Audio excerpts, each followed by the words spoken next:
During today's STEM lesson, students engaged in a practical exploration of human anatomy. Utilizing a life-size model, they identified and studied various internal organs, enhancing their understanding through disassembly and reassembly exercises. This interactive approach fostered a deeper comprehension of the complexity and integration of the human body's systems.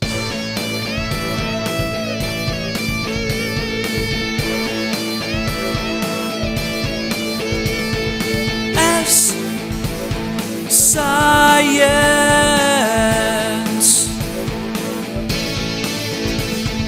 T technology.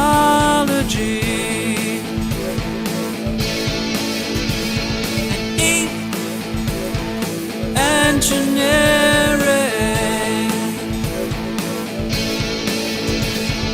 M mathematics.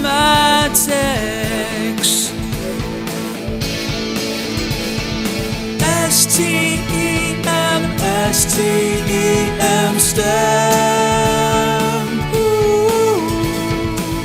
STEM, STEM, STEM.